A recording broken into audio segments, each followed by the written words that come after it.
And we're finally back with a new episode of Gladio for Europe. I am your host, Liam, joined here by Russian Sam today. And first off, let me apologize for that little hiatus. I came down with a pretty annoying case of COVID, so I was out of commission for a while. But for the last few weeks, my co-host and I have been cooking up some really fun new Gladio content. Oh yeah, we've been keeping busy even if we haven't been delivering content to you. Oh yeah, yes, we've got a lot of cool stuff coming up. First off, we're going to continue our focus on early 20th century and especially interwar politics with a particular interest in North Africa. A lot of Americans know way too little about such an important world region, and we kind of touched on that with our Casablanca episode, but almost entirely due to the efforts of Russian Sam, we are going to go much deeper into both modern and medieval North Africa for the next few episodes and look at the ways that interactions between Europeans and North Africans throughout world history have had a really interesting impact on creating the world that we know today. Oh yeah, I'd go so far as to say that North Africa is probably the most important region of the Mediterranean that no one really talks about much. Totally, yeah, 100%. And, entirely thanks to your efforts, Russian Sam, for the first time, Gladio for Europe is even going to be expanding outside the world of podcasting and embarking for the first time on, believe it or not, a physical media venture. Yeah, so if you've been following us on Twitter, you've probably seen the cover that I made for a book that we're planning to republish. It's a novel called The Magnet by the author Ramon Sender, who is one of the most well-regarded Spanish authors of the 20th century. Right, and that's why it's such a shock that this book is not currently in print in the United States in English. The rights had lapsed, and due to his amazing ingenuity, my co-host Russian Sam realized that we would be able to essentially republish the book ourselves and allow a much wider audience to access this really interesting work of literature. Yeah, so just a little bit about the book itself. It's a semi-autobiographical novel that tells the story of a soldier serving in North Africa, Morocco specifically, in 1921 during the so-called disaster of Anwal. Right, so this is, interwar years, right up our wheelhouse. It's not a feel-good novel. It's not something you would read at the beach per se, but I feel that it's an excellent book for understanding the way that Spanish imperialism in Morocco panned out in a way that I had to read several books to even get a glimpse of. This novel just gives it to you straight. Right. I would say, actually, it is a beach read, but in exactly the same way that The Stranger is a beach read. So it's going to be out in a couple of weeks, hopefully. Stay tuned. And if this pans out well, we have more book content in the pipeline, hopefully. Right. But for this week's episode, we are going to focus pretty heavily on North Africa, but North Africa about 1,000 years before The Magnet will be written. Because today, we are going to do the first of a two-part series on Sicily, this enigmatic island in the middle of the Mediterranean, right between Europe and North Africa, that would spend a really important chapter of its history under the control of Tunisian Muslims. In these two episodes, we're going to look at a much earlier encounter between North Africans and Europeans on the island of Sicily, between two groups that would originate thousands of miles away from each other, but would come together in this place at this time and create something pretty new and unique in the history of European, Mediterranean, Middle Eastern politics. This would be a shared culture that would exist on Sicily for hundreds of years between two successive groups of conquerors, the Arab Muslims from Tunisia and the Normans, a group of French-speaking Christians of Viking descent who would venture all the way to the Mediterranean at the start of the High Middle Ages. It's such a fun topic. We touched on it before in our last episode on the Normans, and it's an amazing link between Vikings and North Africa, two topics that we've spent a surprising amount of episodes on, having a lot of fun exploring. This is a really fun one. Sam and I really dove hard into the research. It's going to be kind of a long one. That's why we're splitting it up. But Sicily's a great place, Oh, yeah, absolutely. So Sicily was the crossroads of many civilizations for a very long time. For as long as there's been written history in the Mediterranean, people have been fighting over Sicily. You had like a dozen Sicilian wars between various Greek colonists and Phoenicians, or rather the Punic Kingdom of Carthage. You had the Carthaginian Wars between Rome and Carthage. And you had so many different conflicts over this island because it's a very strategic location. It's smack dab in the middle of the Mediterranean. If you control it, you can control who has access to the eastern part of the Mediterranean rather easily. And so everyone was looking at this island with hungry eyes. Right. Yeah, and the kind of funny little paradox with Sicily, as we looked at in our episode on the movie Golden Door, is that even though it was a crossroads of so many civilizations, it's deceptively parochial. It's a very large island, so a lot of people live quite far from the coast, and in modern times, Sicily appears to be somewhat culturally homogeneous. But as we're going to talk about in these two episodes, its long history of international contact means that Sicily is still a really interesting cultural tapestry. You just have to look under the hood a little bit. And this episode, we're going to show you how the engine works. The engine of, Sicilian history. Yeah, well, unfortunately, we can't go back right to the beginning because then you guys would never hear the end of it. But we're just going to... Another episode on the Proto-Indo-Europeans. Yeah, we can't do that. Yeah, so we're going to limit ourselves. We're going to start talking about the early Middle Ages. Right. The fall of Rome, really. Yeah, so as we mentioned, Sicily is right in the middle of the Mediterranean. It's really important if you want to control trade and access to the sea. So consequently, there was a lot of interest. You had the Byzantine Empire, or the Eastern Roman Empire, as they would have preferred to call themselves. You had various Sunni and Shia Arab caliphates based in Baghdad and Cairo and Damascus trying to make their mark on this place. And then later on, you had the Empire of Charlemagne and the kingdoms of his descendants trying to put their fingers in that pie.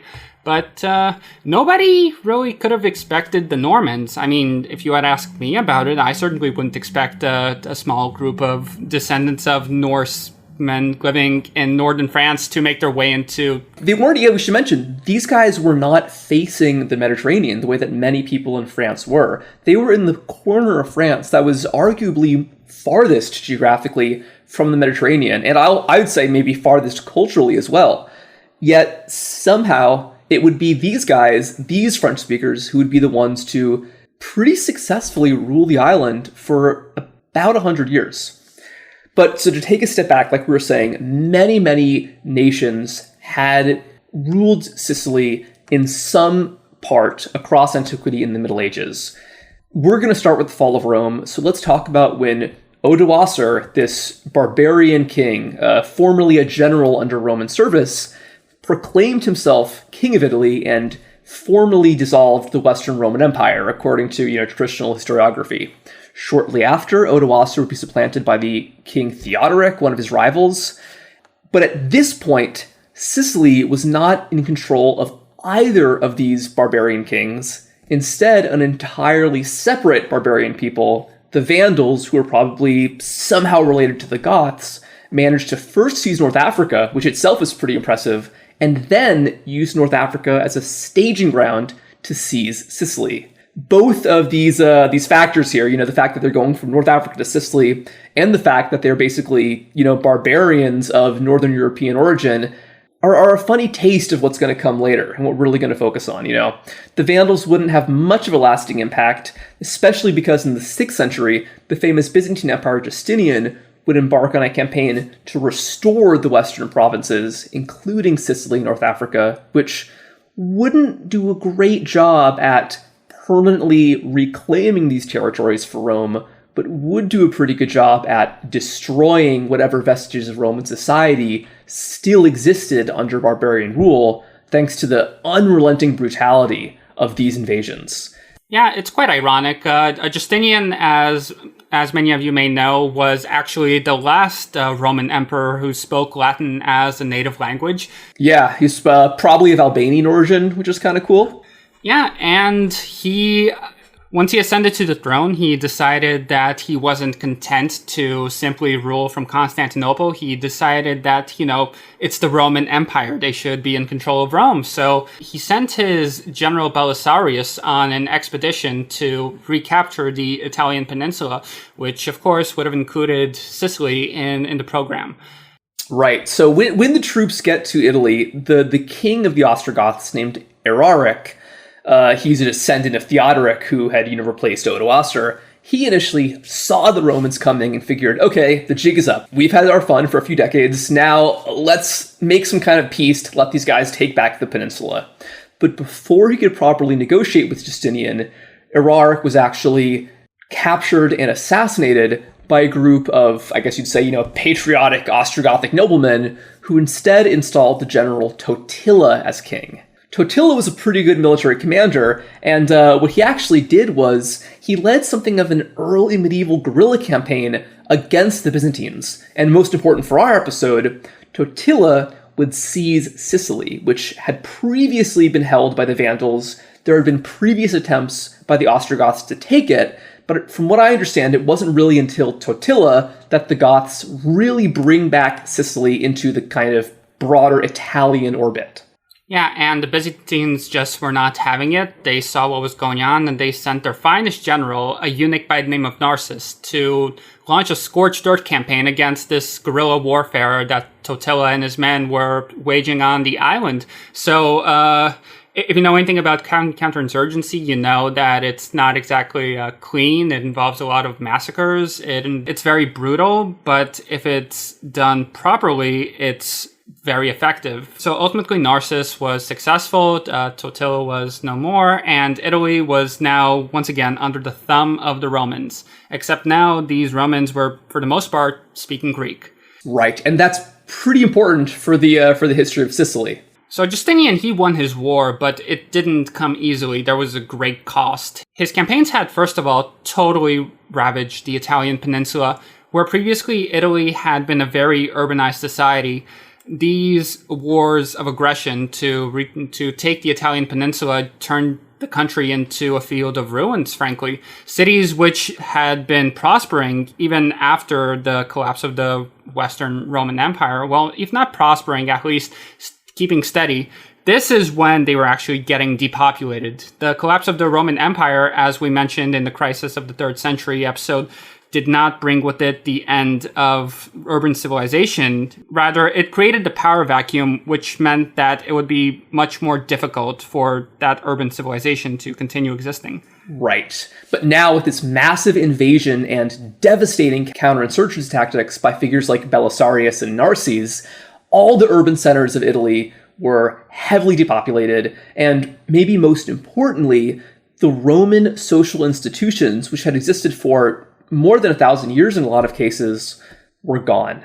It was during the Gothic War that the Roman Senate seems to finally cease to exist. And, if all of that social collapse wasn't bad enough, shortly after the war, probably not a coincidence, a major outbreak of plague occurs across the Mediterranean. Most likely, the same plague that would come back as the Black Death centuries later. According to historian Cyril Mango, something like 25% of the population of the Mediterranean would have died in this period from warfare as well as famine and disease. And granted, they didn't have exactly the best methods of record keeping back in those days, but nevertheless, it would have been devastating.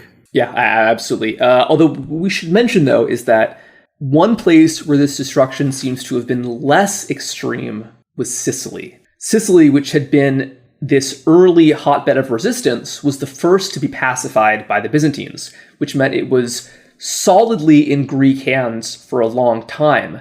It was directly a crown property of the emperor, which was kind of unusual, so that direct influence culturally and economically and politically from Constantinople was very strong.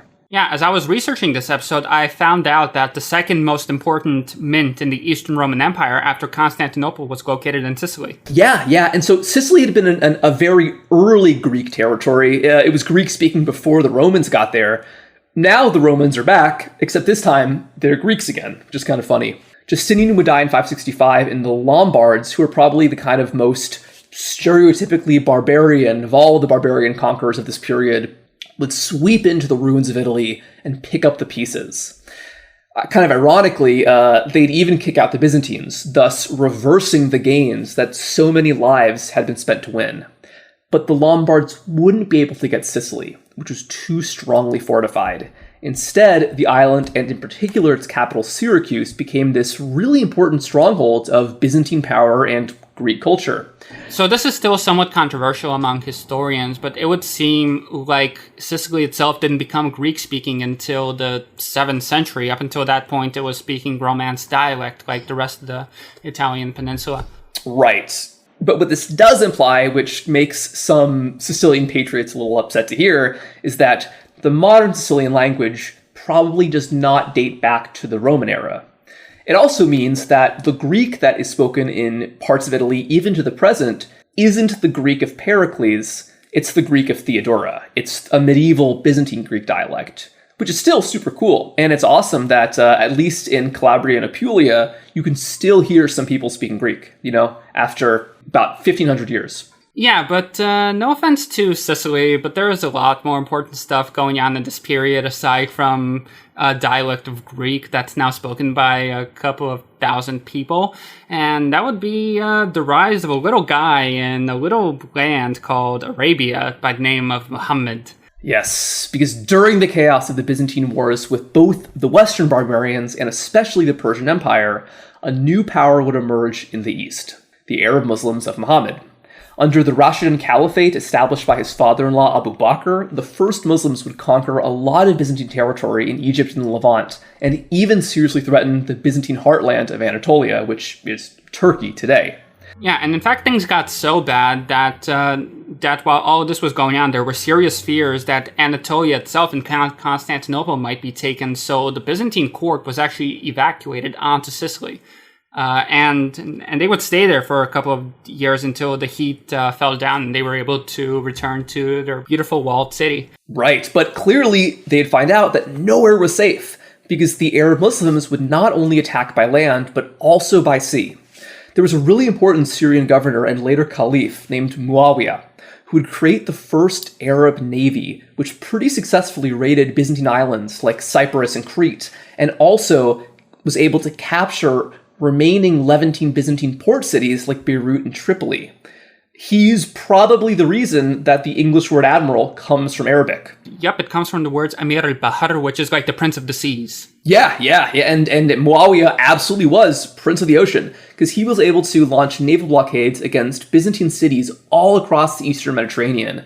He was so effective that the Byzantines only were able to resist these blockades due to a pretty crazy new invention that I'm thinking a lot of our listeners have heard of. Greek fire. It would have been something very similar to napalm. Unfortunately, the exact recipe has been lost to time. But for those who aren't in the know, basically the idea is that you light this substance on fire and it stays alight even on the water itself. You can't put it out with water. In fact, dousing it with water only makes it worse.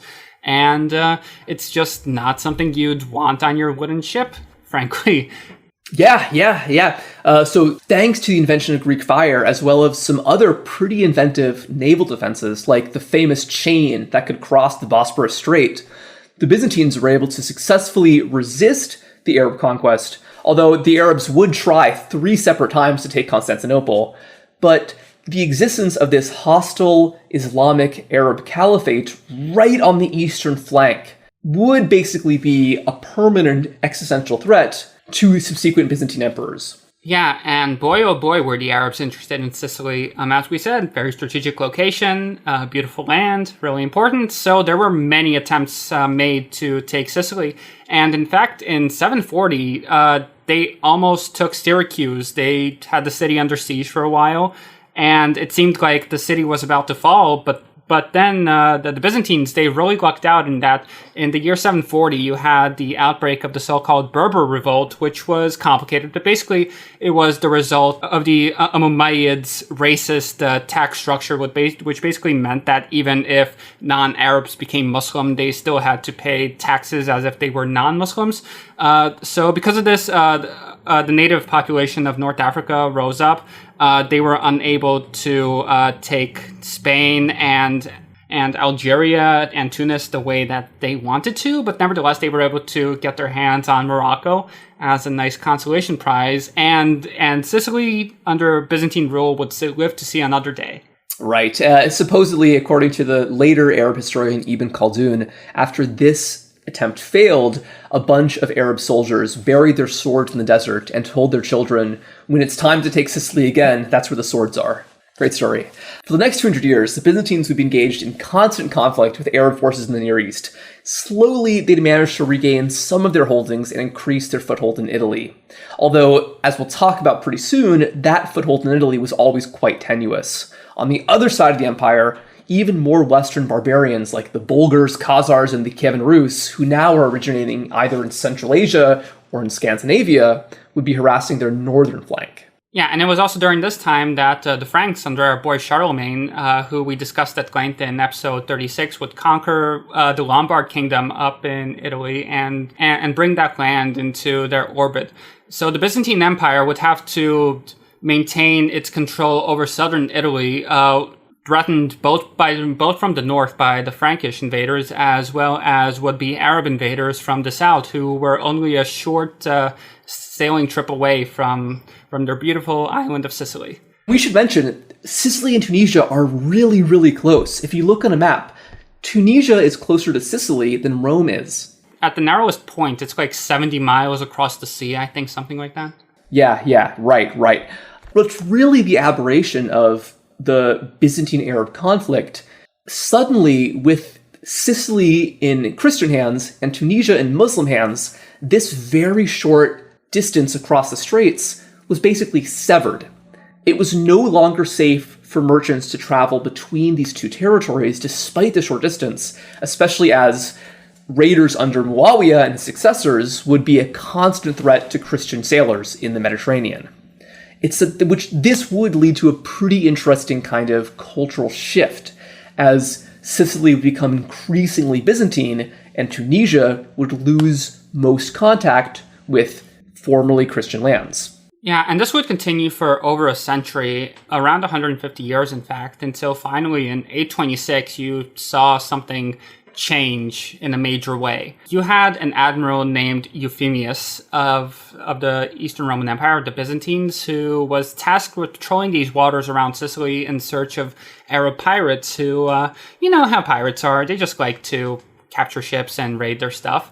And Euphemius, he was a strong guy. He had a lot of ambitions, and he seemed to run afoul of the governor of Sicily for whatever reason, and he even managed to get on the bad side of the emperor himself, Michael II. Right. So Arab sources are pretty straightforward. They say that Euphemius violated imperial policy by attacking peaceful Arab trade ships without permission, but I'm more of a fan of the Sicilian version of the story, which is a lot more colorful. According to these records, Euphemius was engaged to a woman named Homeniza, who by all accounts is the most eligible bachelorette in the entire Byzantine Empire. Problem is, another local aristocrat also wants to marry her. This guy bribes the local governor of the island to block Homeniza's marriage to Euphemius, so she can marry him instead. Homeniza is horrified at this news, and instead of marrying this stranger, she decides to escape to a monastery and take on the vows of a nun. Euphemius, for his part, abducts/rescues Homeniza, and the two are married in secret. So, love prevails, but this is also a huge violation of her sacred oaths. As punishment for this, the governor of Sicily captures Euphemius, forcibly divorces him from Homeniza, strips him of his admiralty, and even cuts off his nose. A classic Byzantine trick. As a result of this barbaric mistreatment, Euphemius swears revenge against the governor, and maybe even against all of Christendom. Yeah, and I'm sure the governor said, "Oh yeah, you and what army?" Right, and he would show them, because after declaring himself to be the true ruler of Sicily, Euphemius flees the island to the closest port, which is Tunis, held by the Islamic Aghlabid Emirate. Yeah, so let's start looking into Tunisia, what was going on there at the time. During the first waves of wars between the Byzantines, the early Muslims, they would have been riding across the Mediterranean coast of North Africa and adding these provinces, which had previously been under the control of the Byzantines, into the Caliphate, severing the links that had existed with Italy and the rest of Christendom for over 100 years. So our boy Muawiyah, he ordered the construction of a new city in the area called Kairouan, which is it actually comes from the same word as the word caravan. And as you might expect, at Kairouan, it was a really wealthy trade center, especially for cross-Saharan traffic in gold and, here we go again, slaves. It was basically very close to Sicily, as we mentioned previously, so it had many of the same advantages as Sicily itself would have, but as it would take a while for the Muslims to take Sicily, they had to make do with Kairouan for a while. But they did pretty well for themselves. It was a major center of Islamic learning. It has one of the largest mosques in Africa, like still to this day, I believe. And by Euphemius' time, its population was overwhelmingly Berber, or more properly called Amazigh. They actually don't really like to be called Berbers because it comes from the word barbarian. But yeah, anyway, so these indigenous North Africans, they're overwhelmingly Muslim by this point, and many of them spoke at least some Arabic as a second language, but there were really large differences in lifestyle and social status, which meant that there was a pretty big gulf between the natives and a much smaller class of Arab rulers, these militarized aristocrats whose ancestors had conquered the territory. Yeah, so our boy Muawiyah, he took it upon himself to make a new city in the region. This would become the city of Kairouan, which still exists to this day.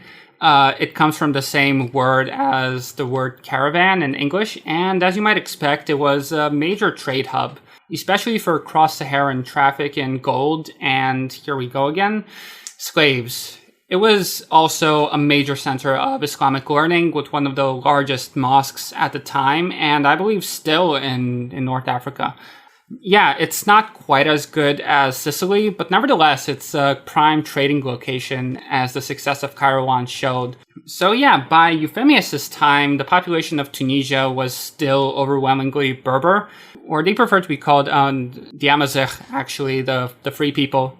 Right. Yeah, actually, yeah. As we talked about in our Casablanca episode, Berber comes from the same word as barbarian, so understandably, a lot of North Africans don't like to be called barbarians. Yeah, so by this point, they were overwhelmingly Muslim, although usually not of the very orthodox variety, and many of them would have spoken at least some Arabic by this point, but there were still really massive differences in lifestyle and social status between these natives and a much smaller class of militarized Arab aristocrats who would have captured this territory from the Byzantines a century before. As I mentioned, there was the Berber Revolt of 740, which almost caused the Caliphate to lose control over North Africa, but they were able to reimpose their control over most of it. So the Arabs here, they were pledged to the emirs of the Aghlabid dynasty, who we mentioned.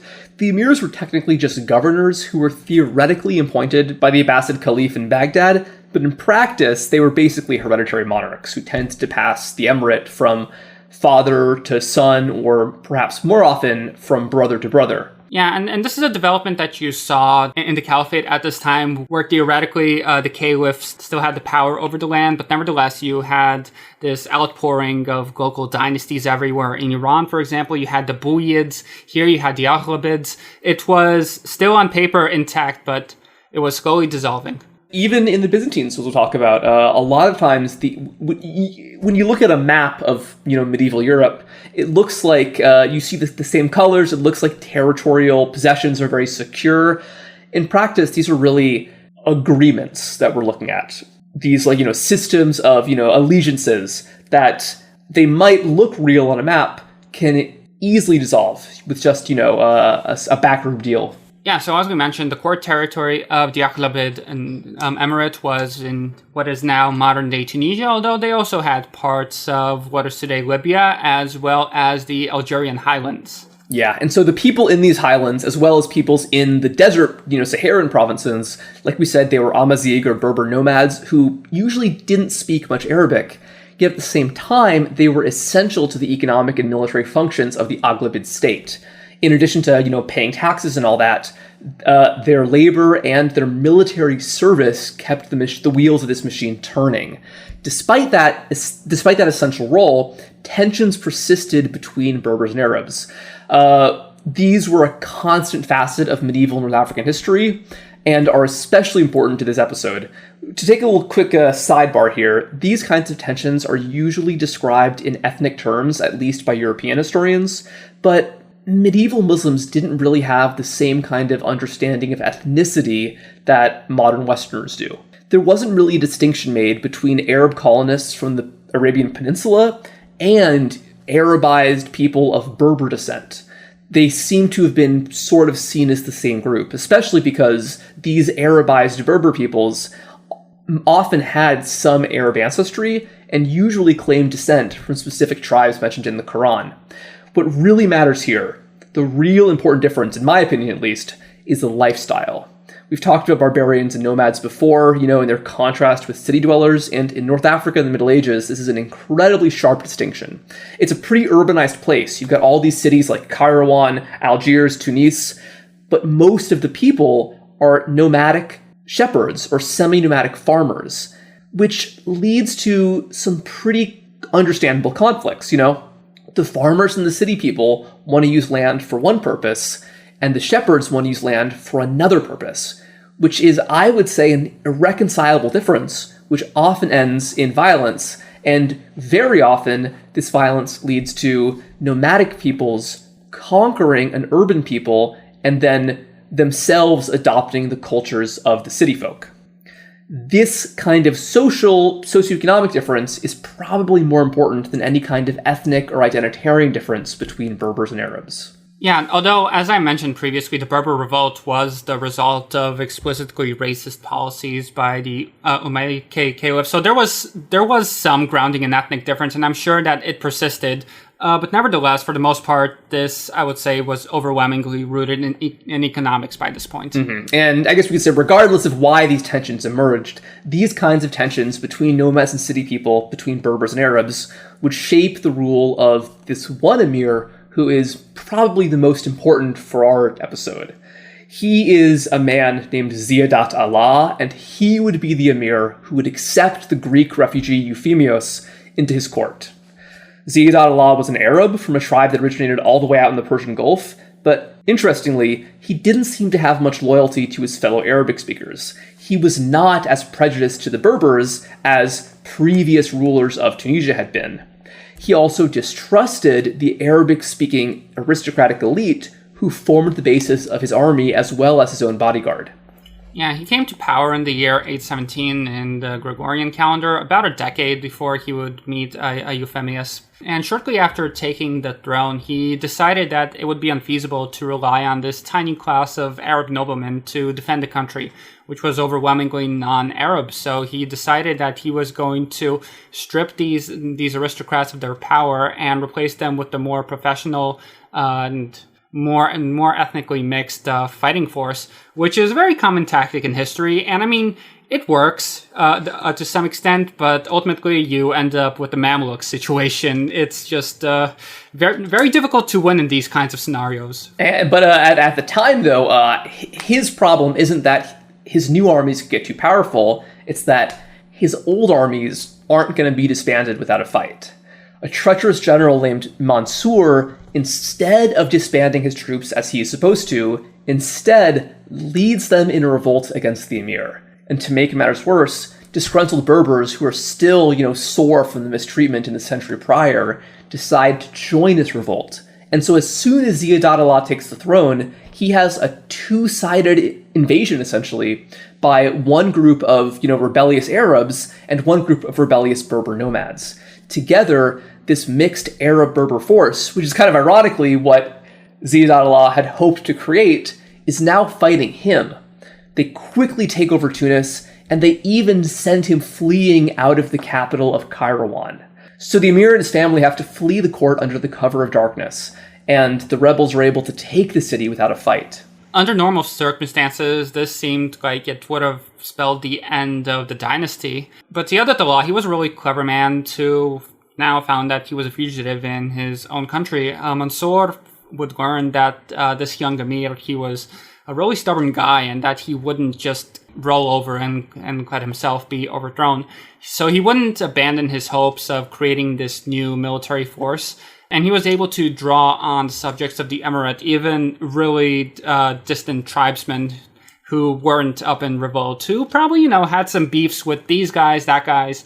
He was probably able to appeal to their feelings in that regard. So while hiding away with some relatives, Ziadat-Allah manages to smuggle a message out to the distant Nafwazi Berbers of the edge of the Sahara, who are probably the most remote subjects of the emirate. So the Nafwazi nomads, at this point, they are Ibadis, which is a small splinter sect of Shia Islam, which is typically distrusted by the Sunnis of North Africa. But at this point, it still wasn't quite as fringe. Because of the Berbers' troubles with the Arab conquerors, they were in fact very open to all of these sects, which the Arabs looked down upon as extremist in their language. But because Ziadat-Allah was now an outcast in his own country, he realized that his best option was to ally with these other people who are on the periphery, who are also treated as outcasts.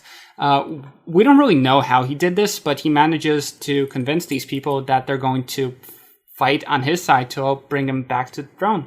So the Nafwazis, they thunder out of the desert, mounted on their camels and horses, and the evicted emir joins them with his small core of supporters which had been following him ride or die all the way through this. And this new alliance of Arabs and Berbers manages to take back the city of Kairouan and Tunis writ large from this rival alliance. Ziadat-Allah is restored to his place as emir. He offers clemency to the Arab troops who surrender, but many of Mansur's other soldiers flee into the desert, never to be seen again.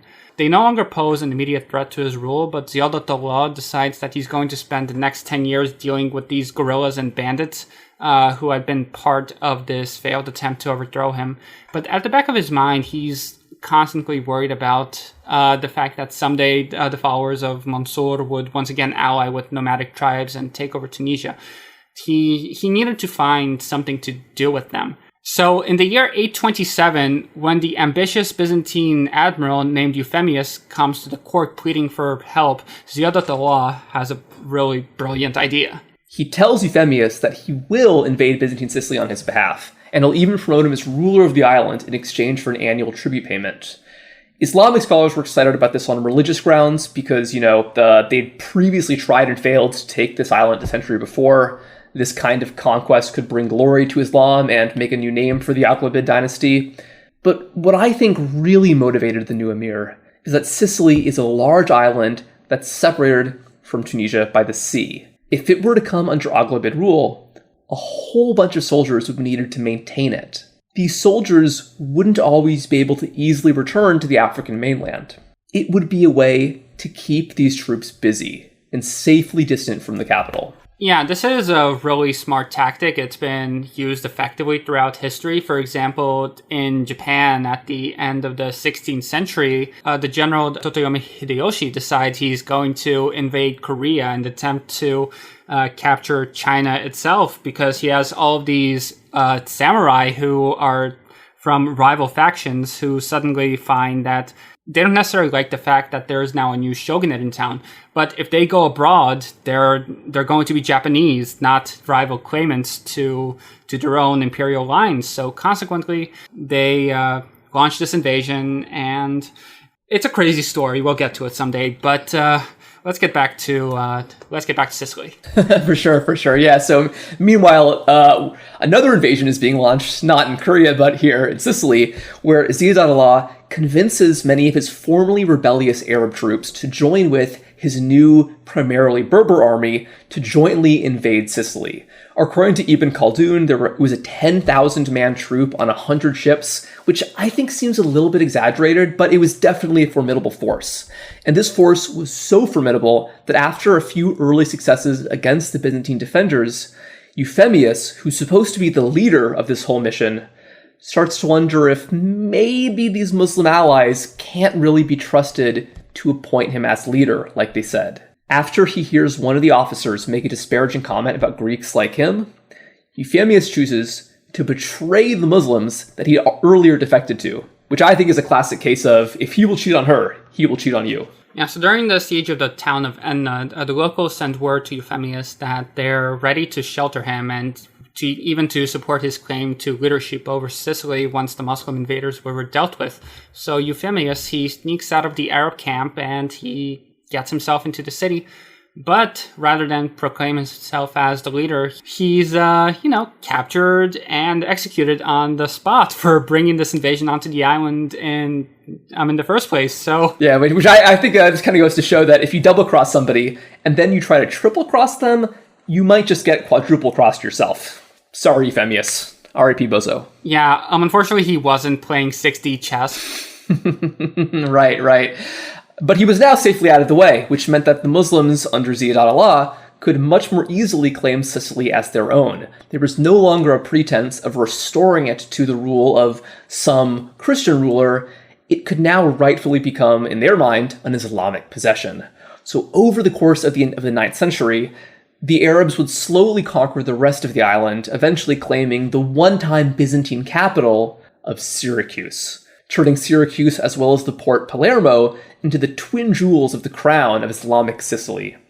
Ziyad al-Allah is going to enter the annals of Islamic history as one of the few leaders who brought the Roman Empire to its knees and could conquer a province that even the caliphs could not. Yeah, we're not sure if Ziyad al-Allah ever got to see his new possession himself, but the conquest would prove really successful. It would totally transform the fortunes of the Aghlabid Emirate, which had at this point been this sort of rinky-dink young dynasty. It sort of rocketed them upwards in terms of power, and they became one of the most important dynasties of medieval Islamic history, leaving a huge mark on the memories of the people of modern Tunisia. Yeah. So a lot of the Arabic-speaking nobles, probably including the ones who had previously rebelled against him under Mansur, sailed to Sicily to seek their fortunes as local landowners in this new country.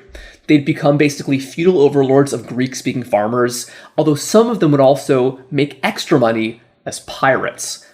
Just like Euphemios had allegedly done, capturing now Christian trade vessels and bringing the treasures back home, either to Sicily or Tunisia. It seems like the new conquerors were never anywhere close to a majority, but they were still a pretty big chunk of the population. And over time, this Arabic-speaking elite would start to shape the Greek-speaking society of Sicily, but in turn, themselves adopt many aspects of their Greek subjects. And I think this brings us to a really important aspect, not only of Islamic Sicily, but also for this broader Arab-Norman Sicilian civilization, which was the fact that although many different peoples from different areas would come in, there would be a constant cultural interchange that seems to be a bit more peaceful than you see in other parts of Europe at the time. We're going to talk in the next episode about how you really don't want to valorize medieval history too much, because this still would have been an unbelievably violent and intolerant place by modern standards. But relatively, Sicily in both the Muslim and the Norman periods seems to have been a pretty good place to be a cultural or religious minority. Yeah, so Muslim rulers really didn't make much of an effort to change the culture or religion of their Greek Christian subjects. Instead, they adopted many of the accoutrements of Sicilian society, and particularly the patronage of secular Greek art and craftsmanship. But again, this shouldn't necessarily be taken as a sign of tolerance. We'll get into that later. But despite the fact that these Greek Christian traditions were so strong, Sicily was pretty fully incorporated into the Islamic world at this point, thanks to the strength of the court and the output of the Sicilian Muslim scholars. Sicily was part of Arab Muslim civilization as much as Baghdad, even if most of the population remained Christian. And in addition to the Christians, you had the Jews of Sicily who also experienced relative tolerance compared to what they would have faced in Christian Europe, which you also saw in Islamic Spain. And again, this is all being spoken of in terms of contemporary standards. In reality, like, a big part of the reason why these rulers weren't so keen on converting their subjects was because non-Muslims actually paid more in taxes. So it made a lot of sense for these early states to not really try to convert them because, I mean, if you keep them Christian or Jewish, then, you have more money to play around with for your wars or your patronage. And Maimonides, who's one of the most famous Jewish scholars, he lived in Egypt around this time. He wrote in Arabic. He wrote the Guide to the Perplexed, in which he includes correspondences in Arabic, again, with the rabbis who at that point were living in Sicily. Yeah, although we should actually mention that it seems like most of the rabbis were probably native Greek speakers. So this kind of indicates that, this is the kind of society where many people are learning multiple languages. I wouldn't be surprised if a lot of the Arabs who moved to Sicily also picked up some Greek themselves. This is what we see in the later Norman period. Eventually, sorry to spoil this, the Normans will come to Sicily. Many of them, including the dukes, become both Greek and Arabic speakers. Speaking of Greek, it seems like the Jewish community of Sicily actually kept on to the Greek language longer than the Christians. Tragically, in 1493, once Sicily became a Spanish province, they would be expelled just like all Jews from the Spanish Empire. But it seems like at the time of their expulsion, they were still Greek speakers, even though Sicilian Christians were not. During the Arab era, it doesn't seem like the biggest change was cultural. Instead, there was a profound economic and technological transformation of the island. The ancient links which existed between Sicily and the Near East had been severed in the Middle Ages by the Islamic conquest of the Levant and Egypt, and then the constant threat of piracy and raids by the Arab leaders like Muawiyah and his successors. But now that Sicily was again in the fold of the same empire which controlled these regions, the sea routes, they came back, which allowed goods and technologies to flow much more freely than before between Sicily and the other ports of the Islamic world. And because of this, because of Sicily's proximity to the Catholic world, in fact, Sicily was able to become sort of a link connecting the Catholic world to the Islamic world, which allowed contacts and diplomacy to happen on the island. Yeah, maybe just because of its central geographic location that we've talked about so many times today, it was able to be this kind of peaceful cultural hub, for the most part, that you didn't really see in other frontier areas, at least not to the same extent. Yeah, so some of the innovations that would have been introduced at this time were agricultural in nature.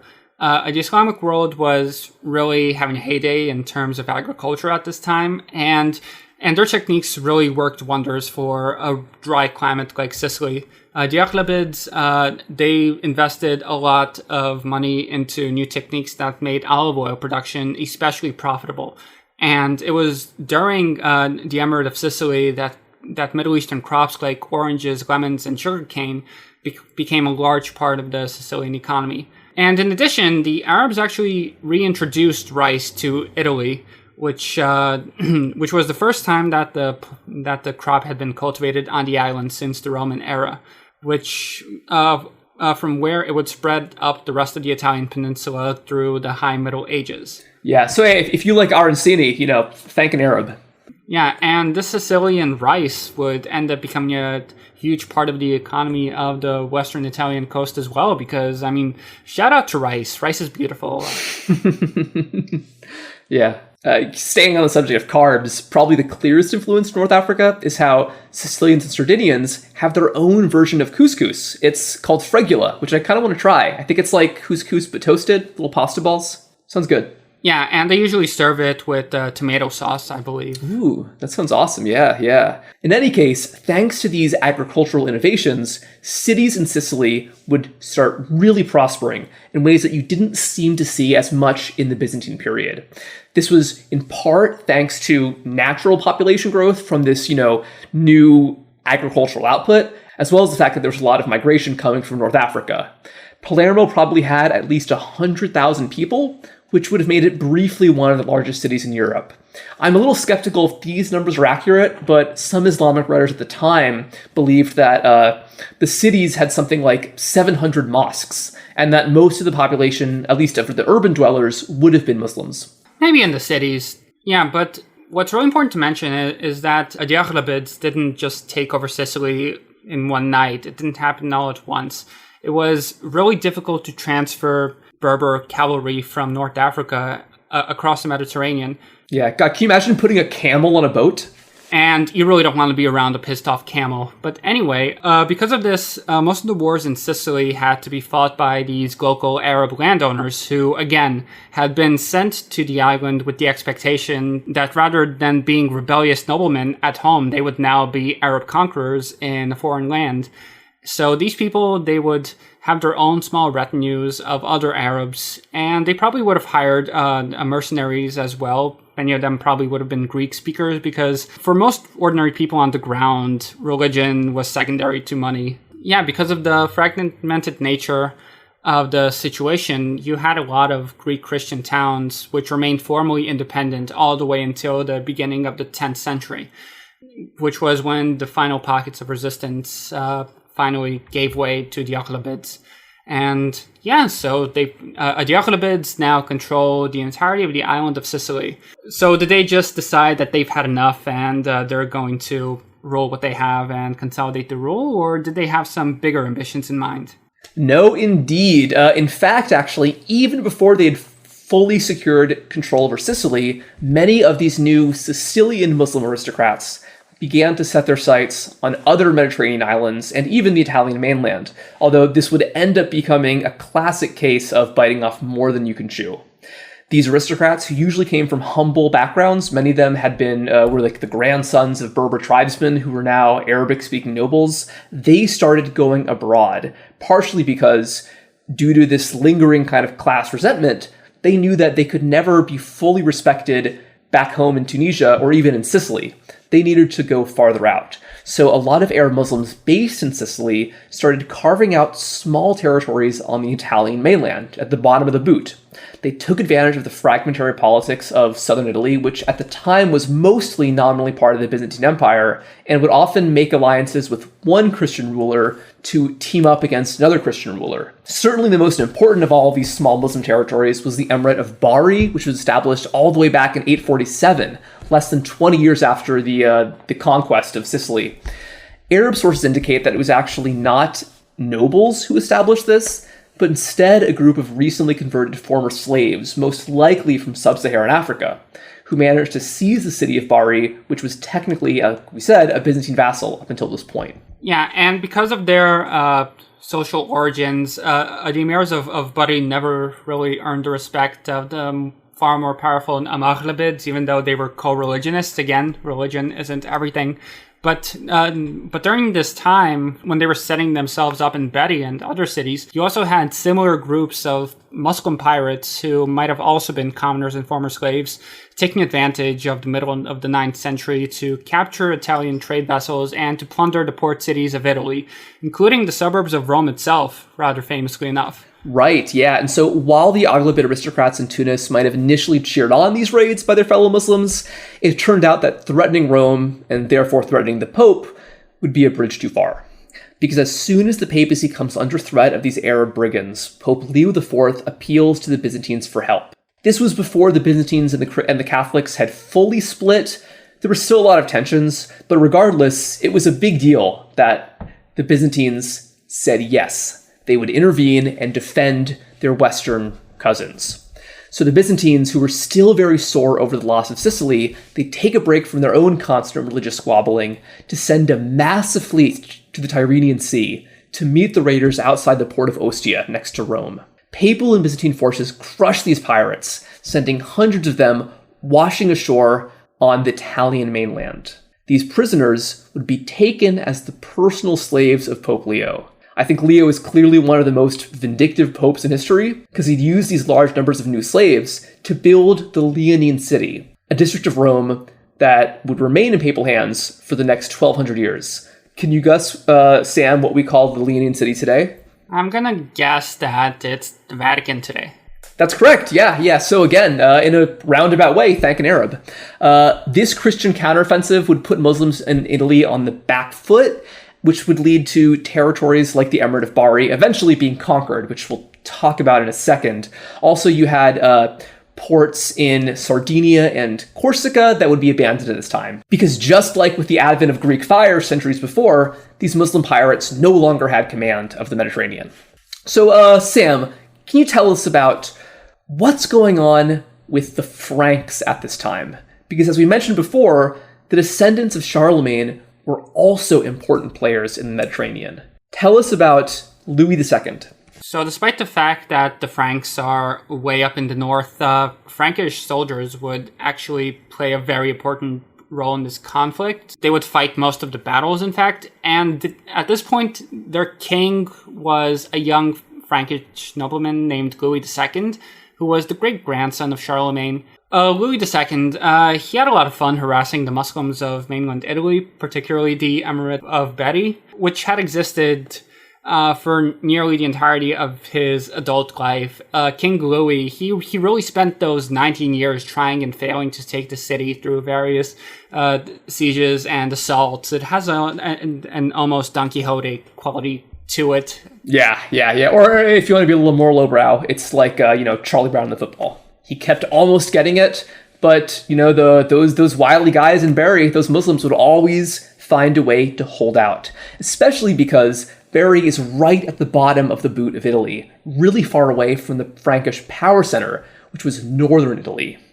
Louis had to rely on a constantly changing and constantly unreliable set of southern Italian Christian allies who, like we mentioned, were almost all nominally allied to the Byzantines. Eventually, this got so dire that he even had to call in support from some Slavic chieftains in Croatia who had very recently become Christian, but ended up being, pretty eager to help out in this fight to prove their Catholic fervor. Yeah, in fact, Liam, thank you for taking this up. The historian Steve Fanning says that an attempted alliance with the Byzantines fell apart in 869 because Louis insisted on styling himself as the Emperor of the Romans.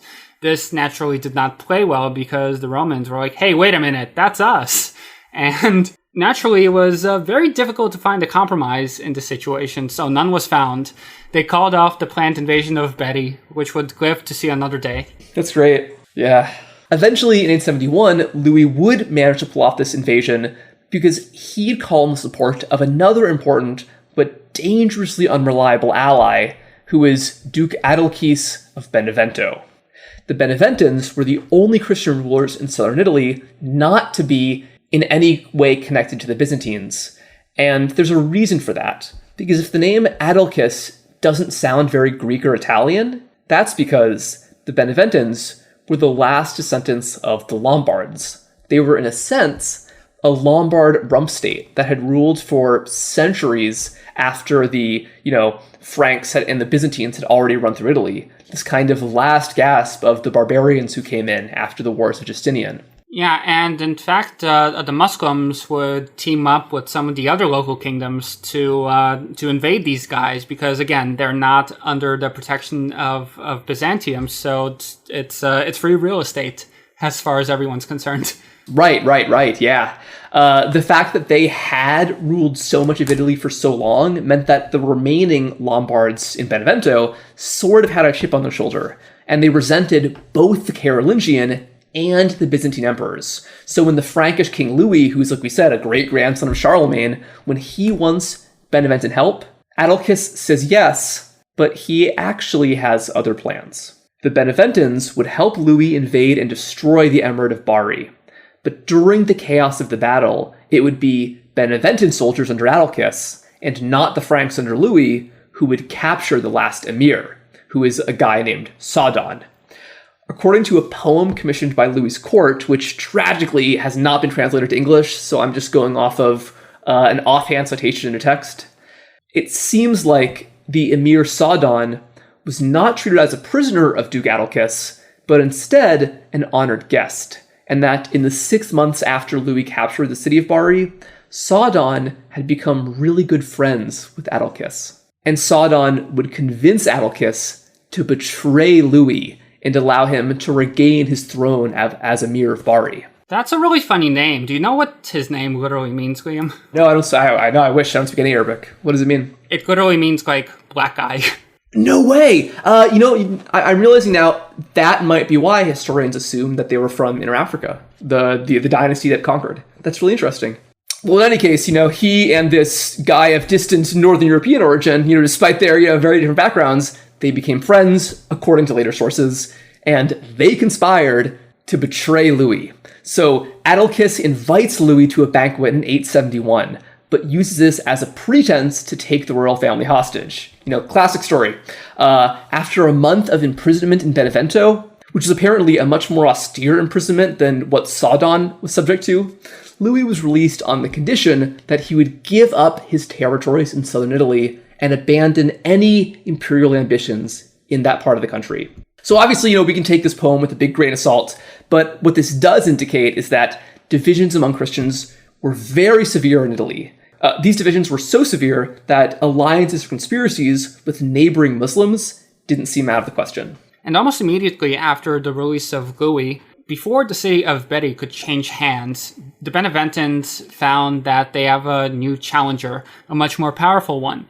That would be the Aghlabid Emir himself, who decided that now was the time to invade southern Italy. Right. And so this was a good 50 years since the first invasion started of Sicily. So this was a big deal. I think that no one really saw this coming, especially because 20 years before this, there was a resounding defeat of Muslims at the Battle of Ostia. So the Christians thought they were safe. Clearly not. Previously, the Aghlabids had no success in amassing the numbers of forces that would be necessary to make this happen. But now they had a new emir, Muhammad, who had recently captured the island of Malta, just to the south of Sicily, decided that one last attempt needed to be made to cement Muslim rule in mainland Italy. So they got a Sicilian Muslim army together and they invaded the land of southern Boots. Whereas last time, these were disorganized bands of pirates and commoners looking to make a name for themselves. Now the people of southern Italy were faced with a professional army which began besieging all of their major cities. Attempts by Benevento and the neighboring Salerno to repel the invasion was a miserable failure. Right, and so with no other option, Duke Adelchis had to do the unthinkable. He had to call in help from King Louis, who he had just tricked, imprisoned, and extorted. Oh man, I hate when I get triple-crossed. So Louis, who by now is back home in northern Italy, initially Louis didn't want to lift a finger at all to help these treacherous Lombards. But then he realized something. If they needed him, then he might not actually have to give up the territories in Bari like he'd promised to. However, he'd have no hope of holding on to these territories if this Muslim army was ravaging across the south of Italy. So what he decided was that he had to return to Italy himself, just 6 months after he'd been imprisoned in that same part of the country. And he adopted a new, pretty interesting strategy that would eventually successfully unseat these Muslim armies besieging the Italian cities. Yeah, it almost has a slapstick quality to it.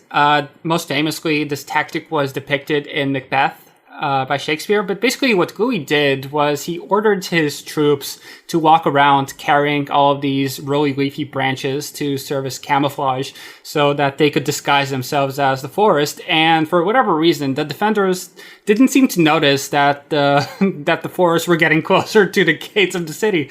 But by the time they finally realized that, hey, wait a minute, that's not a forest, it was too late.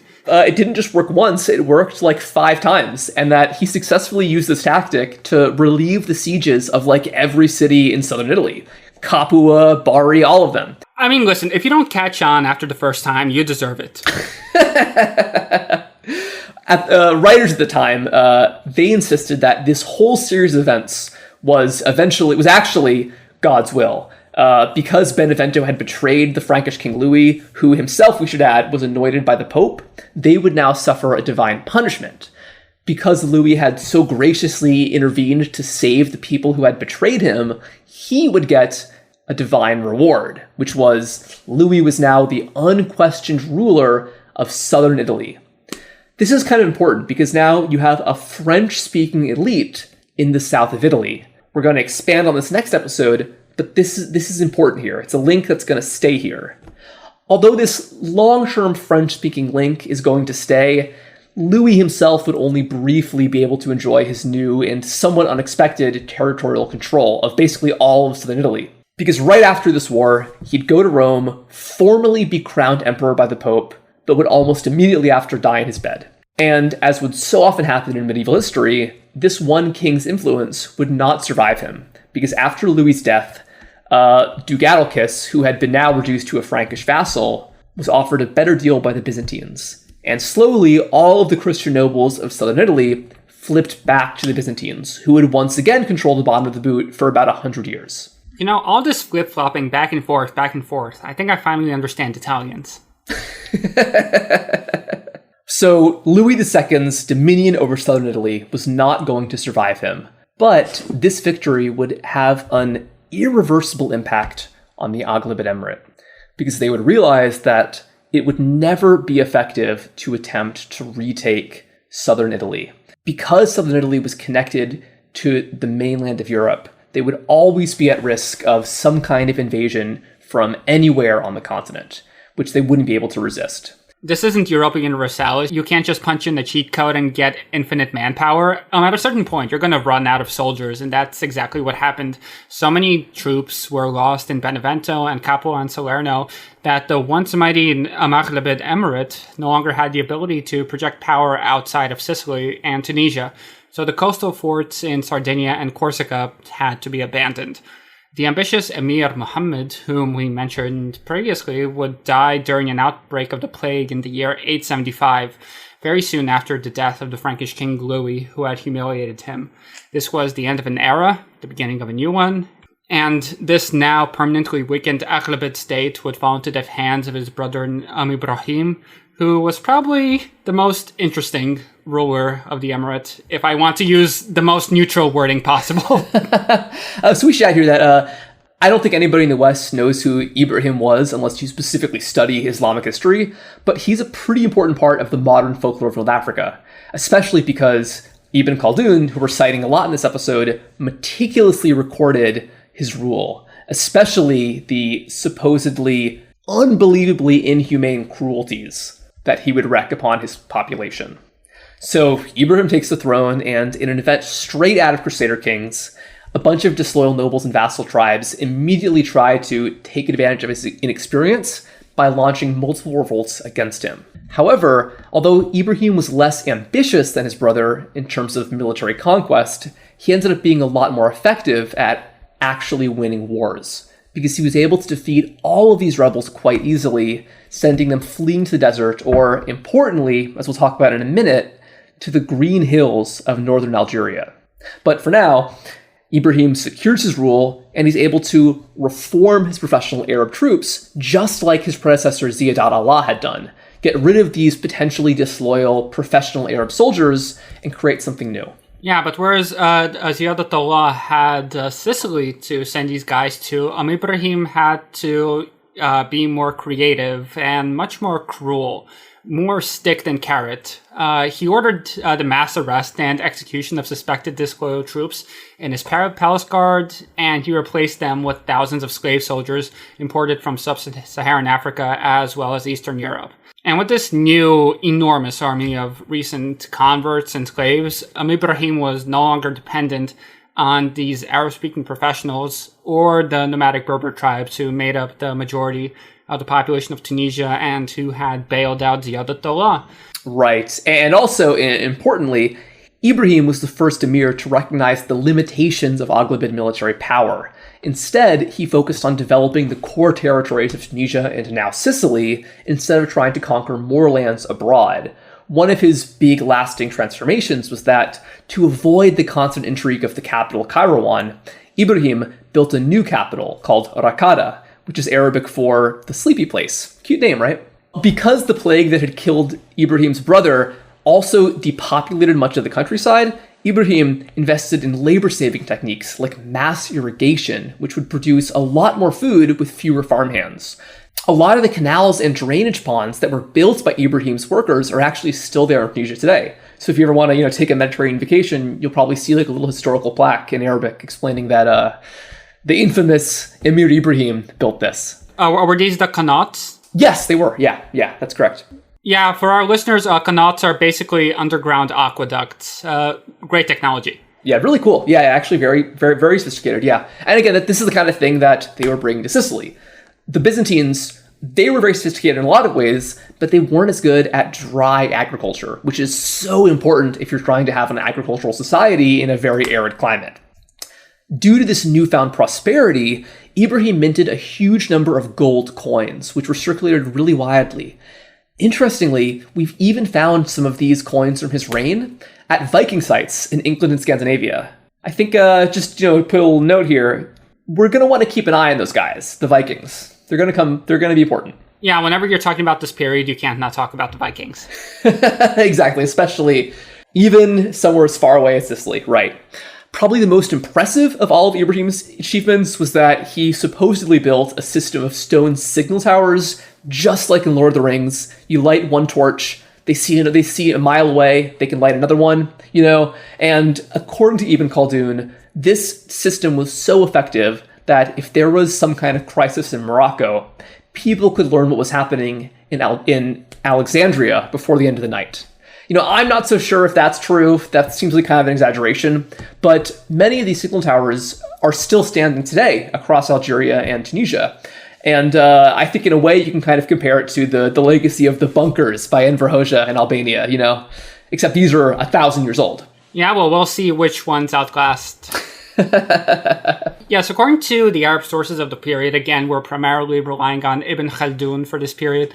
Sicily and Tunisia at this time would reach the heights of their prosperity. They would become some of the most coveted lands in the Islamic world. So far, everything we've told you about this Emir Ibrahim guy sounds pretty cool. Yeah, right? I want an Ibrahim ruling me. Well, here's the but. Unfortunately, Ibrahim, he was very effective, but he also had his own pet issues that he was very passionate about, let's say. So even by the standards of the time, he was incredibly, incredibly homophobic. He decided that he was going to order the execution of anybody accused of sodomy in his kingdom, and he allegedly killed one of his own bodyguards when he caught him with a dalliance with another man. Right, and just to clarify, I don't just mean he had him executed. He personally murdered him, supposedly by throwing his body into a fire pit in the palace. And all this is quite interesting because, in theory, in Islamic law, homosexual sex does carry the death penalty, but there is the caveat that you also need to have several witnesses present to describe what exactly was going on. So it wasn't really applied that often. Yeah, Ibrahim was not really a we need witnesses kind of guy. I think he kind of, if he had a hunch, he was going to kill you. Yeah, but he had very particular tastes, and he did not like it when things didn't go his way. He, at one point, ordered the execution of 300 of his palace servants because one of them had placed a napkin in an incorrect part of the table. Methinks the emir perhaps protests too much, if that's the kind of thing that sets him off. Like many Islamic monarchs, Ibrahim was a polygamist, although interestingly, there was a law in the emirate, which I think was kind of unique in the Islamic world, which said that nobody except the emir could have multiple wives, which also, led to resentment among the nobility. He had a large number of wives and children, but he had, perhaps unsurprisingly, multiple of his wives executed for suspected disloyalty or treachery. Ibn Khaldun, writing about this period, insists that he was particularly misogynistic, even by the standards of the time, and he basically ordered that all of his daughters be killed at birth, which, in a scenario straight out of Greek myth, as it turned out, his servants weren't too keen on killing these infant girls, so they would just smuggle them into the countryside to be raised by commoners. But after a while, Ibrahim learned what was going on. He sent his soldiers to track down each of these daughters and ordered them to return with their heads. Right, and even his own firstborn son would not be spared this cruelty. Because when Ibrahim believed that his son might one day grow up to overthrow him, he ordered his own son, his firstborn son, to be executed. So, perhaps unsurprisingly, multiple Western historians have compared Ibrahim to Russia's Ivan the Terrible, even though Ibrahim predates him by about 600 years. crazy people with immense amounts of power tend to look the same throughout history, unfortunately. Yeah. But you know what? But here's the craziest thing about all of this. All of that we talked about, that's not even what makes Ibrahim so infamous. Because he would commit even more acts of cruelty that would permanently cement his reputation as one of the most villainous figures in Islamic folklore. Which was that in the 9th century, he decided to deal with those professional Arab troops for good. A group of aristocratic Arab officers, understandably frustrated at their replacement by foreign slaves, demands an audience with Ibrahim. He tells them, you know what? I'll hear your case. I'm going to invite you to my beautiful palace in Rakada, the sleepy place, and you can have a giant overnight banquet.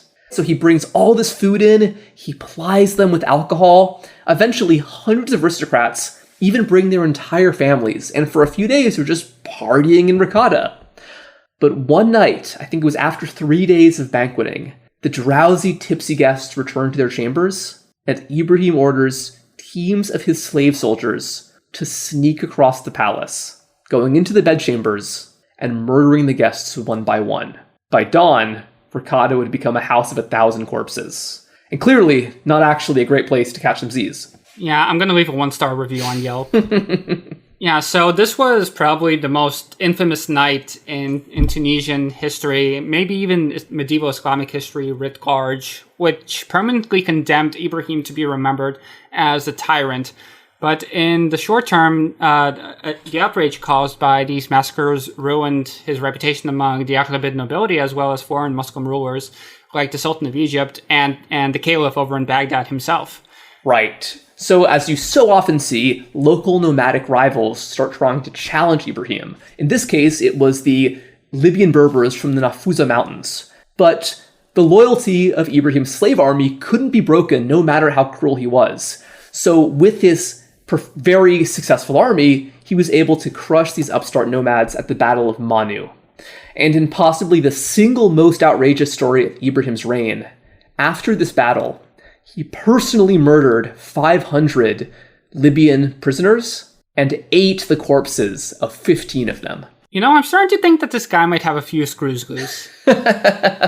Yeah. So these stories eventually reached all the way to Baghdad, the seat of the Sunni Caliph. And this Caliph decides that enough is enough. Because the Aghlabid Emirate is still in theory a vassal of the Caliphate, they only held power at the behest of the Caliph.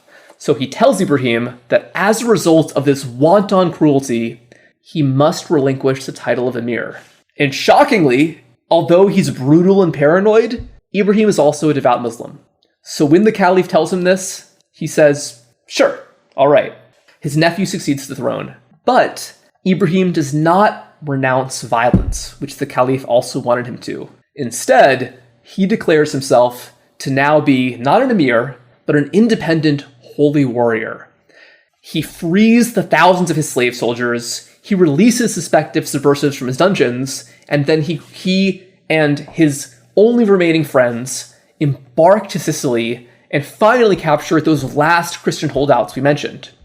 But as soon as he captures these last final towns, he would die of dysentery. Yeah, well, I guess everyone really lucked out that he decided to peace out when he did, because sounds like he could have gone around, caused a lot more trouble. Right, yeah, no, yeah. He really had a crazy rule because, like we said, although I'm sure half of those stories are bullshit, he was definitely an exceedingly violent, exceedingly hardline ruler.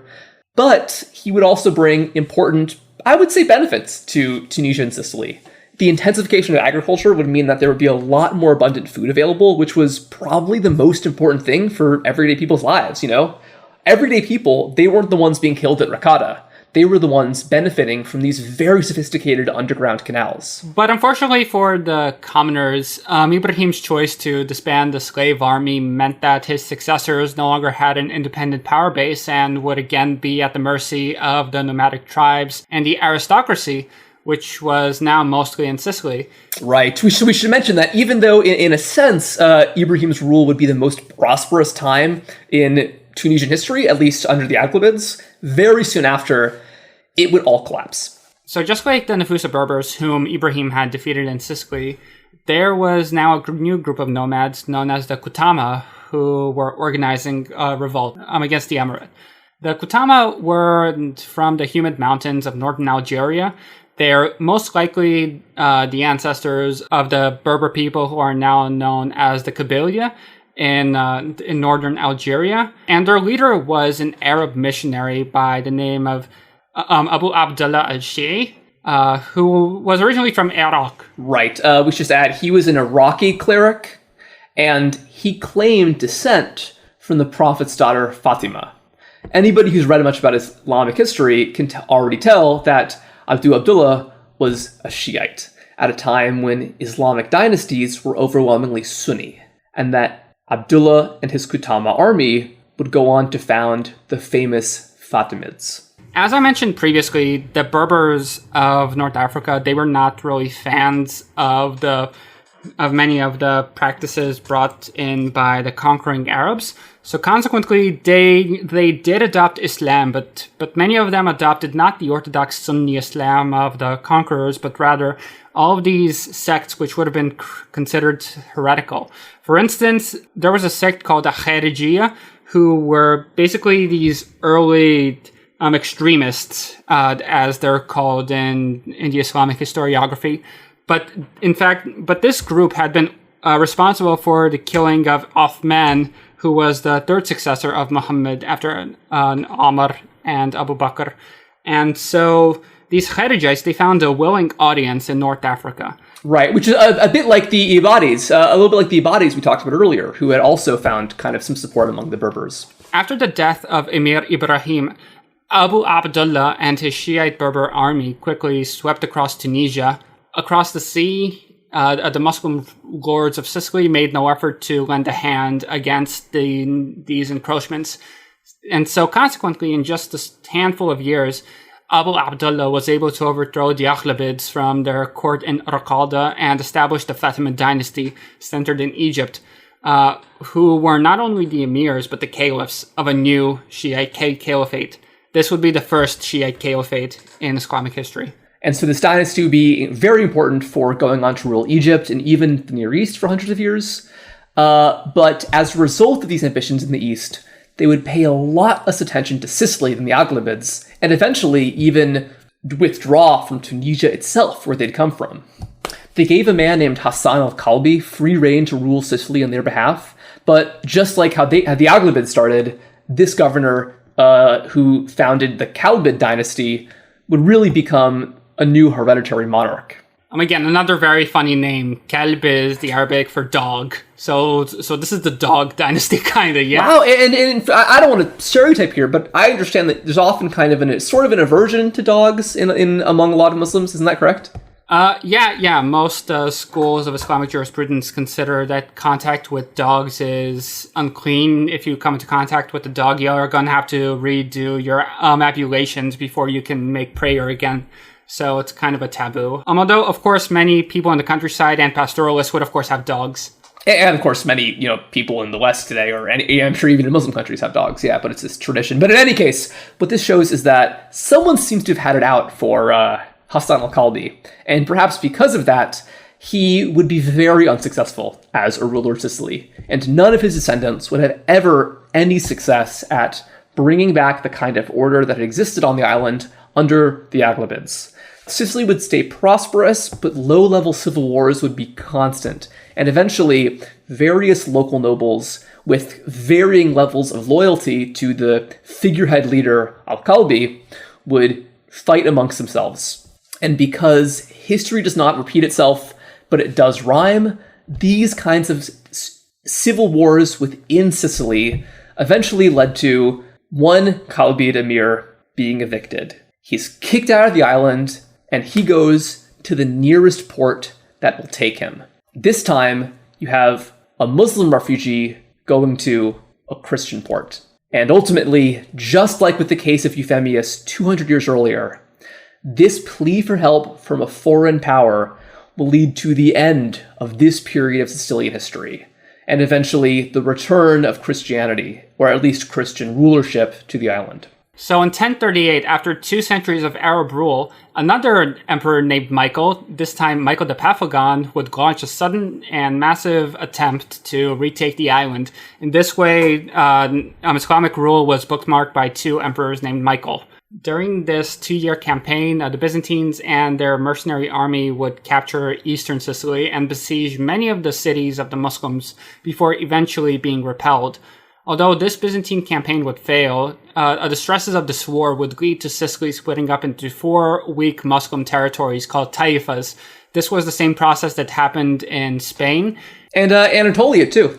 Yeah. And these remaining kingdoms would spend their few remaining years in constant conflict with each other, which destroyed most of the island and uprooted the prosperity which had been reintroduced to Sicily under the Aghlabids. Right. But perhaps most significantly about this Byzantine invasion was that a lot of the soldiers in the early 11th century under Byzantine service weren't Greeks themselves. We've talked a lot before about the Varangian Guard and the fact that a lot of Slavic peoples and even Turkic peoples would work as mercenaries for the Byzantines.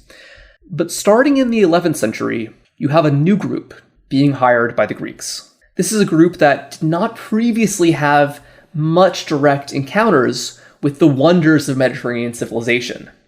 But as soon as they got a taste of it, they weren't going to let it go.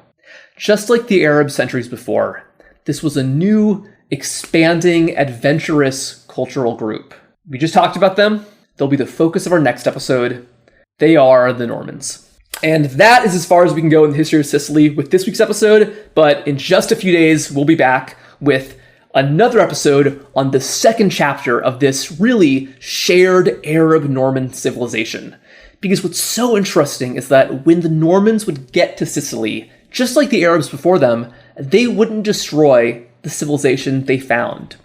Instead, the Normans would create their own Mediterranean empire that would build off of the legal systems and the cultural landscape established first by the Greeks and then by the Arabs, really creating this kind of joint society. But we're talking about the Normans next week. For now, let's kind of recap the really impressive achievements of Muslim rule in Sicily. Yeah, so as we mentioned, Sicily benefited greatly economically from all of these changes introduced in the Islamic period.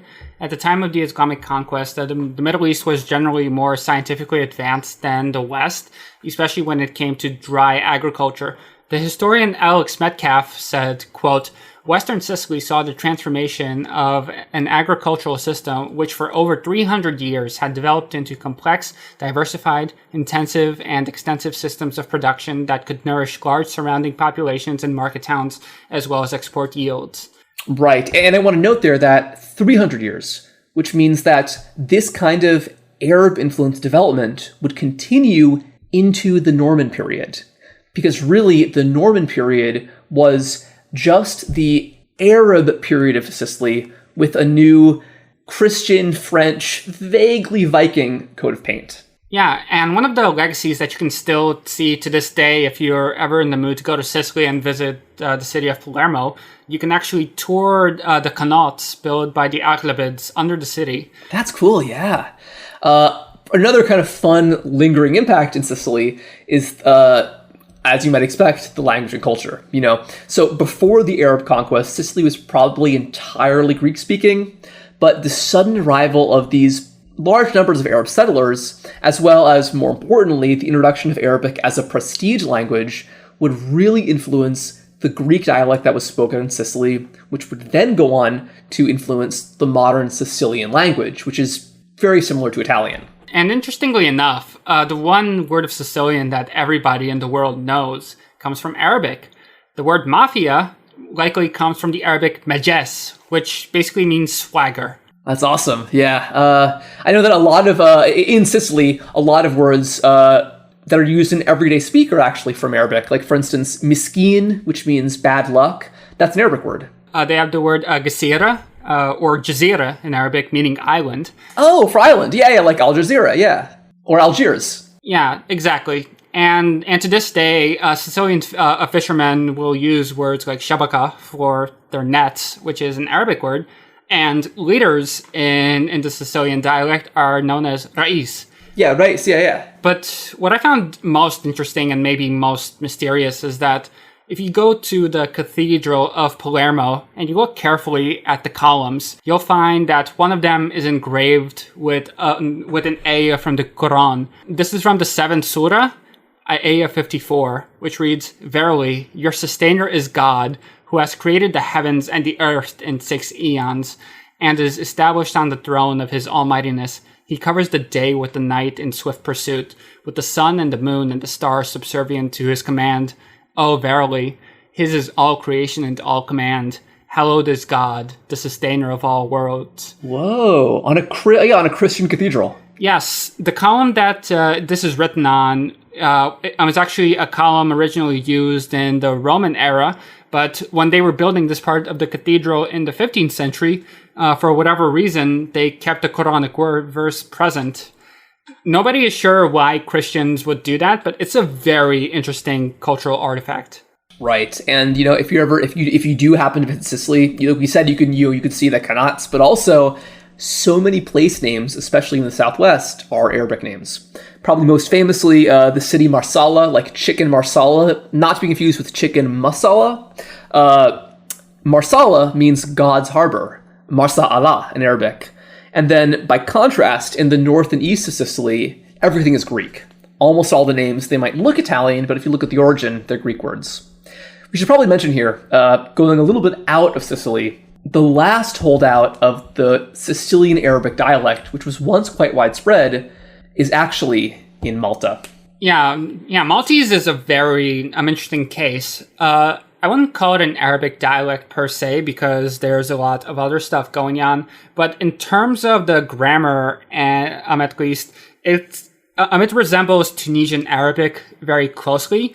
Although the Maltese are almost entirely Christian today, their language and the names are permanently shaped by centuries of Muslim rule, even more than the Sicilians. Yeah, and so, for example, we talked about how, the most famous Sicilian word is from Arabic, mafia. Well, the most famous Maltese American, good old Pete Buttigieg, has a name that comes from Arabic, Abu Jaja, which is, father of the chicken, which I assume means that his ancestors were poultry farmers. Also, we should probably mention here is that a friend of the pod, Canderous or Liberal, who you should all follow on Twitter, he posted a lot about how a few obscure colonial languages, like Papiamento and Aruba, are a remnant of much older languages that were once spoken all across Brazil and South America, but then were eventually replaced by standardized Spanish and Portuguese dialects. I think there's kind of a similar thing in Malta. There was once this shared Arabic dialect spoken all across various islands in the Mediterranean, but now only survives in tiny Malta. Yeah, and again, it's very much a hybridized language. Something like 30% of the vocabulary comes from either English or Italian, which makes it a very interesting mix. It's also the only Arabic-derived language that's written with the Latin alphabet today. Yeah. Just to wrap up here, the Arab conquest of Sicily would create these new links between the Islamic and Christian worlds, which had previously existed in the classical era, but had basically dissolved for about 200 years. So in a sense, you could say that, thanks to this conquest, in a sense, the two halves of classical Mediterranean civilization would be reunited, at least for a time. And I think that to wrap up this episode, we can show a great example of what this kind of reunion looked like with another island that's not Sicily, and it's not Malta, but instead it's Sardinia. So before the defeat at the Battle of Ostia, when Arab pirates still ruled the Mediterranean, one group of Tunisian explorers set up coastal forts in Sardinia. They had hoped to subjugate the villages in the interior and set up new agricultural estates, just like in Sicily, but it turns out that this island was even more mountainous and much less suitable for lucrative agriculture. Even worse, none of the ports in Sardinia were even worth plundering. But according to Ibn Khaldun, what the Tunisians found most intriguing about Sardinia was the Sardinians themselves. Because when the Muslim invaders heard the locals speak, they were shocked. It turns out that the Romance language of the Sardinians, which is still spoken today, sounded exactly like the now extinct Romance language of North Africa, which was still widely spoken by both Jews and Christians in the 9th century. Also, interestingly, both Arabs and Sardinians had a deep interest in the stars, And the Sardinian name for the Milky Way, which was the road of straw, was also the same phrase used in North Africa at this time. Although linguists today believe that the similarity is probably more to do with Roman connections that were shared by both Tunisia and the Mediterranean islands, the Arabs of Tunisia believe that this meant that the Sardinians were long-lost Africans, maybe even refugees who had escaped the Arab conquest to a more remote island. Right. So on one hand, this meant that Sardinians were rightful Aghlabid subjects who owed them, 200 years of back taxes. But it also meant, in a more positive sense, that the Sardinians and the Tunisians were long-lost brothers, separated by language, but united by a common heritage. The Muslims would never manage to have more than a toehold in Sardinia, but I think this story kind of shows us how increased Islamic activities in the Mediterranean, particularly the conquest of Sicily, sort of led to the two halves of the Mediterranean rediscovering each other. Just like in Spain, Sicily would become a really important transit point for Middle Eastern and European goods and ideas across the Mediterranean.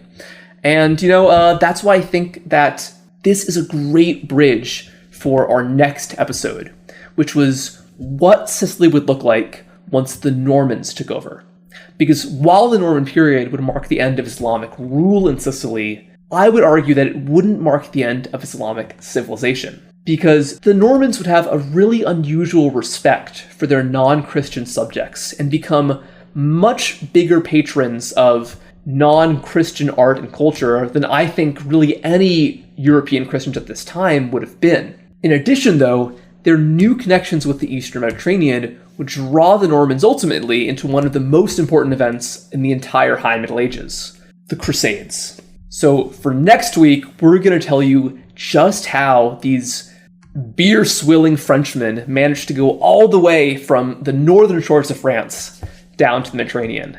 And then in coming weeks, we're going to stay in North Africa, but go a lot farther into modern times and talk about the ways that Spanish and French colonial activity in Morocco would, in a sense, prefigure the rise of fascism in Europe.